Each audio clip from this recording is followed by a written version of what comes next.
आज आपको एक बहुत ही अद्भुत और भगवत प्राप्त संत के बारे में सुनाते हैं।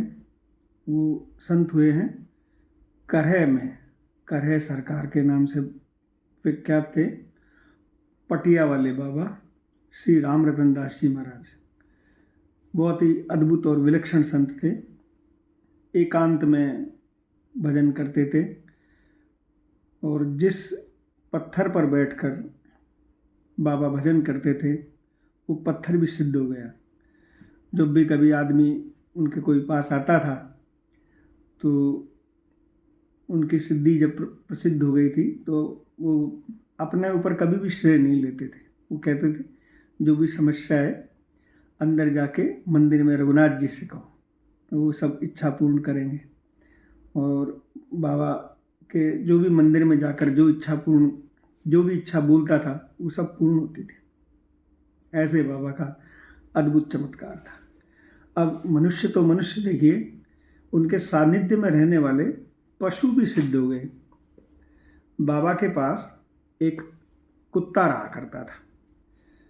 वो कुत्ता जो है उसको बाबा जब कोई मधुकरी आती थी तो मधुकरी में जब रोटी बच जाती थी तो उस कुत्ते को डाल दिया करते थे। वैसे भी जो कुत्ते वगैरह होते हैं वो कहीं पे भी कोई आप उनको रोटी डालो तो फिर वो वहीं पड़े रहता है। इस तरह से वो कुत्ता जो है वो वहीं पड़ा रहता था। तो उसके पूंछ नहीं थी, इसलिए बाबा उसको बंडा भगत कहते थे। तो एक दिन क्या हुआ कि कोई गूजर था बाबा का परिकर, जो बाबा के यहाँ आया जाया करता था। तो वो एक दिन बोला बाबा से कि बाबा मेरे यहाँ पाठ है रामचरितमानस का, तो मैं जो है भंडारा करूँगा, तो आप भंडारे में ज़रूर ज़रूर आइएगा। तो बाबा बोले कि भाई देखो मैं तो आ नहीं पाऊँगा, लेकिन मैं इस बंडे भगत को भेज दूँगा। तो उन्होंने कहा ठीक है बाबा, जैसा आपको उचित लगे, अगर आप आते तो ज़्यादा अच्छा रहता, पर आप जो भी बंडे भगत को भेजे तो बंडे भगत को भेज देना। तो वो अपने घर चला गया। तो गुजर जो है वो अपने पशुपालन करके ही अपनी आजीविका चलाते हैं। तो उसके पास बहुत गायें और भैंसें थी, खेती किया करता था। तो उसी हिसाब से अपना उसका रहन सहन था। तो जिस दिन उसके भंडारा था तो उस दिन बाबा ने बंडे भगत को कहा कि भाई बंडे भगत जाके और उस गुजर के यहाँ भंडारा प्रसादी पा के आओ। तो बंडा भगत जो है वो चला गया। अब वो बेचारा, अब वो कुत्तों के तो पीछे क्या है, कहीं भी जाए तो कुत्ते को पीछे कुत्ते दौड़ते हैं। तो गांव में से जितने भी गांव में से निकल गए वो पीछे कुत्ते दौड़े, लेकिन कैसे तैसे बेचारा दुख सुख पाता हुआ बंडा भगत वहाँ पहुँच गया। अब चूंकि बाबा का प्रतिनिधि था वो, तो इसलिए जो है वहाँ पे जब देखा तो वहाँ पत्तड़े फेंक रखी थी, तो कुत्ते वहाँ चाट रहे थे उनको पत्तड़ों को। लेकिन वो तो कैसे चाटे, वो तो निमंत्रित था, निमंत्रण दे के बुलाया गया था और बाबा का रिप्रेजेंटेटिव था। तो उसको जो है वो गुजर अपने काम की व्यस्तता की वजह से भूल गया और उसने ना तो उस बंडे भगत को देखा ना उसका सम्मान किया। तो वो उसने जो है बंडे भगत ने कुछ खाया नहीं, क्योंकि वो खाता कैसे, किसी ने खिलाया ही नहीं। तो वो कुछ समय तक जो है वहाँ बैठा रहा और बैठा रहने के बाद जब किसी ने नहीं पूछा तो फिर उसने देखा कि कोई, मतलब उसने अपने सोचा मन में कि भाई अभी मुश्किल ही है कुछ भी। तो वो वहाँ से चल दिया और वापस जो है बाबा जहाँ भजन करते थे पटिया वाले बाबा, उस आश्रम की तरफ वो चल दिया। कैसे तैसे बेचारा आश्रम पहुँचा तो शाम हो गई थी तब तक। तो सुबह से लेकर शाम तक भूखा। तो बाबा ने देखा तो बोले अच्छा बंडे भगत आ गए भाई। तो वो बाबा के पास आके बैठ गया। फिर देखे बाबा तो अंतर्यामी थे, समझ गए क्या बात है बंडे भगत बड़ा उदास दिख रहा है, क्या प्रसादी वरसादी नहीं पाई क्या।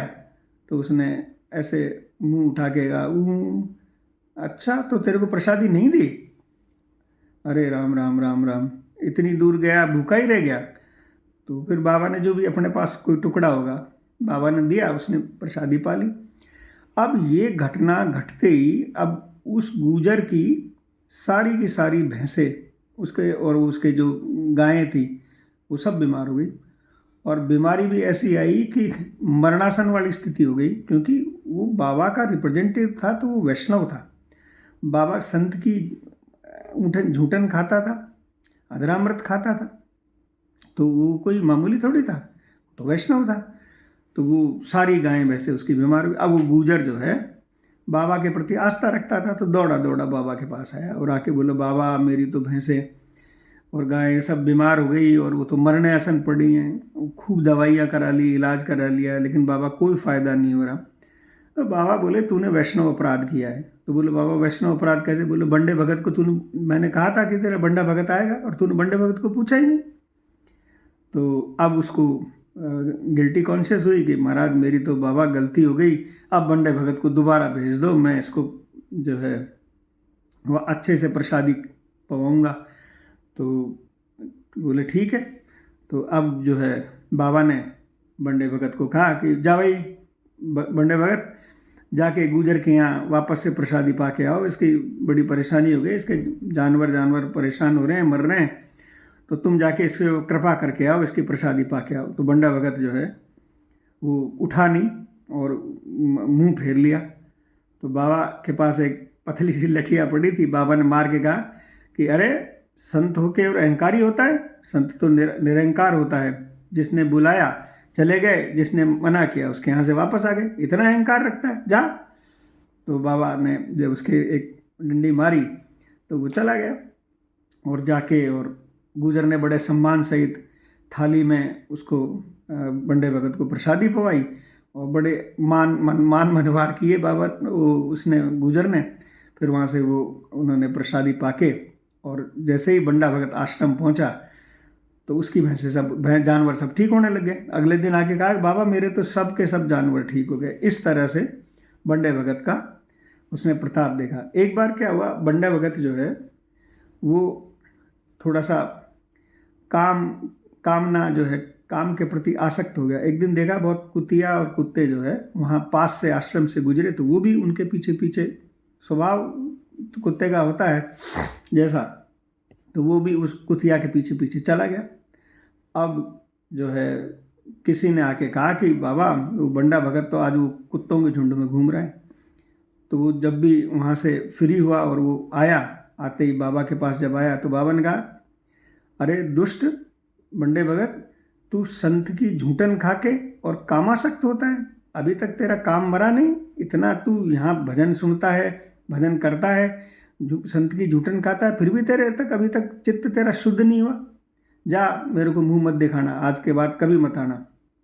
बंडा भगत वहाँ से चला गया और जाके थोड़ी दूरी पे एक खड्डा था, उस खड्डे में जाके पड़ गया और वहाँ से उठा ही नहीं। कम से कम 10-15 दिन हो गए वो वहीं पड़ा। अब इतना ज़्यादा वो कुछ खाया ना कुछ पिया, इतना ज़्यादा वीक हो गया वो कि उसके बाल झड़ने लग गए और उससे उठा भी नहीं जाए।